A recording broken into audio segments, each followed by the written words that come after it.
இந்த பதிவை கேட்டுக் கொண்டிருக்கும் நல்ல உள்ளங்களுக்கு உங்கள் சுவாமிநாதன் ஜோதிடரின் அன்பான வணக்கங்கள். இன்றைக்கு நம்ம யூடியூப் சேனல்ல சிவன் கோவிலில் இருந்து கண்ணீருடன் வெளியேறிய நந்தி, எந்த ஆலயத்தில் இப்படிப்பட்ட ஒரு விசித்திரமான நிகழ்ச்சி நடந்தது என்பதை இந்த பதிவு மூலம் தெரிந்து கொள்ளலாம் மக்களை. அதற்கு முன்னாடி நம்ம யூடியூப் சேனலை எல்லாம் சப்ஸ்கிரைப் பண்ணுங்க, ஷேர் பண்ணுங்க, லைக் பண்ணுங்க. பதிவுக்குள்ள போயிடலாம்.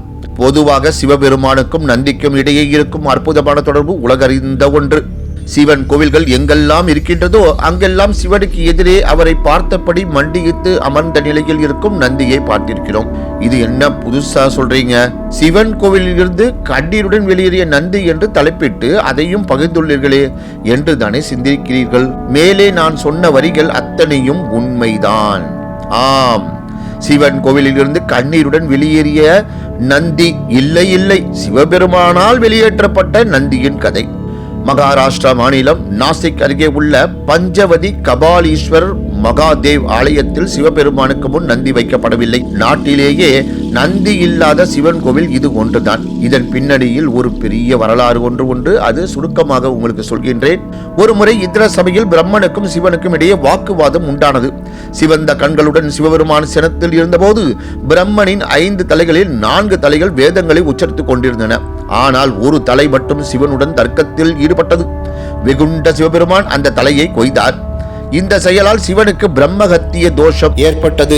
இதற்கு பரிகாரம் தேடி பூலோகம் முழுவதும் சுற்றினார். ஆனால் பாவ நிவர்த்திக்கு வழி தெரியவில்லை.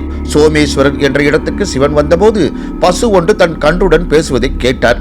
பிராமணன் ஒருவனை தனது கொம்பால் குத்தி கொன்று பிரம்மஹத்திய பாவத்திற்கு ஆளான கன்றுக்கு தாய் பசு பரிகாரம் சொல்லி கொண்டிருந்தது. இதன்படி பரிகாரத்திற்காக பசு கன்று சென்ற திசையை பின்பற்றி சிவபெருமானும் சென்றார். பஞ்சவதி அருகே வந்ததும் கோதாவரி ஆற்றில் பசுங்கன்று நீராடி தன் பிரம்மகத்திய பாவத்தை போக்கி பழைய நிலைக்கு திரும்பியது.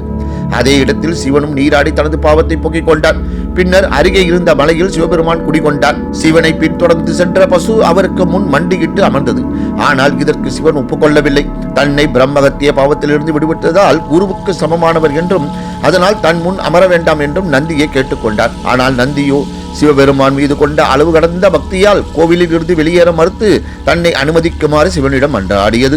இருப்பினும் சிவபெருமான் கண்டிப்புடன் வெளியேற சொன்னதால் தனது இயலாமையை நினைத்தும் சிவனுக்கு எதிரில் இருக்கும் பாக்கியத்தை இழந்துவிட்டோமே என்ற சோகத்திலும் அந்த சிவ ஆலயத்திலிருந்து கண்ணீருடன் வெளியேறியது அந்த நந்தி. இந்நிகழ்வு நிகழ்ந்ததாக புராணங்களில் காணப்படுகின்றது. அதனால் இங்குள்ள சிவாலயத்தில் நந்தி சிலை வைக்கப்படுவதில்லை. ஓம் நம சிவாய. நன்றி, வணக்கம், வாழ்க வளமுடன்.